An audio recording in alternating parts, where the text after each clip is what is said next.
ឡានមួយគ្រឿងសម្រាប់មនុស្សមួយចំនួនវាគ្រាន់តែជាមធ្យោបាយធ្វើដំណើរតែប៉ុណ្ណោះប៉ុន្តែសម្រាប់ខ្ញុំវាជាផ្នែកមួយនៃជីវិតចាប់តាំងពីខ្ញុំនៅរៀនវាតែងតែនៅជាមួយខ្ញុំគ្រប់ពេលវេលាគ្រប់ដំណើរកម្សាន្តមិនថាទៅសាលាទៅជួបមិត្តភ័ក្តិនិងដំណើរកម្សាន្តជាច្រើនដែលខ្ញុំមិនអាចបំភ្លេចបានវាមិនត្រឹមតែដឹកខ្ញុំទៅកន្លែងផ្សេងៗប៉ុណ្ណោះទេប៉ុន្តែវាបាននៅក្នុងអារម្មណ៍និងការលូតលាស់របស់ខ្ញុំផងដែររាល់ពេលដែលខ្ញុំបើកបរវាខ្ញុំមានអារម្មណ៍ថាវាជាមិត្តដែលនៅក្បែរខ្ញុំជានិច្ច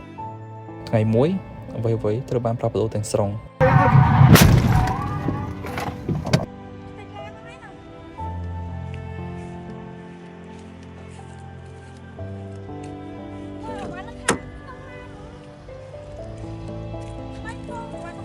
បាច់ពងអត់អីទេ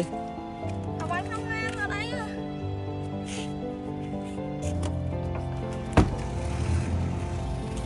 នៅហ្នឹងហើយឯងនៅហ្នឹងហើយ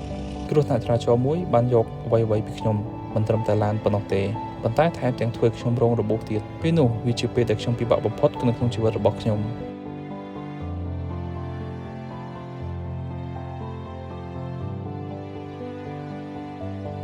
ទាំងការឈឺចាប់ផ្លូវរាងកាយនិងការបាត់បង់នៅអ្វីដែលខ្ញុំស្រឡាញ់នៅពេលដែលខ្ញុំកំពុងតែសម្រាប់ព្យាបាលខ្ញុំមានពេលគិតជាច្រើនអំពីអតីតកាល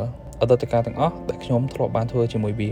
ទោះបីវាមិននៅជាមួយខ្ញុំទៀតក៏ដោយក៏អនុស្សាវរីយ៍ទាំងអស់នោះនៅតែចាំយ៉ាងច្បាស់លាស់នៅក្នុងចិត្តរបស់ខ្ញុំគ្រោះថ្នាក់បានបង្ហាញឲ្យខ្ញុំដឹងថាជីវិតអាចផ្លាស់ប្ដូរបានក្នុងពេលតែមួយផ្លែតប៉ុណ្ណោះប៉ុន្តែវាក៏បានបង្រៀនខ្ញុំអំពីកម្លាំងនៅក្នុងខ្លួនរបស់ខ្ញុំការតស៊ូនិងការក្រោកឡើងវិញទោះបីជាពិបាកប៉ុណ្ណាក៏ដោយឡានអាចបាត់បង់បានរាងកាយអាចរងរបួសបាន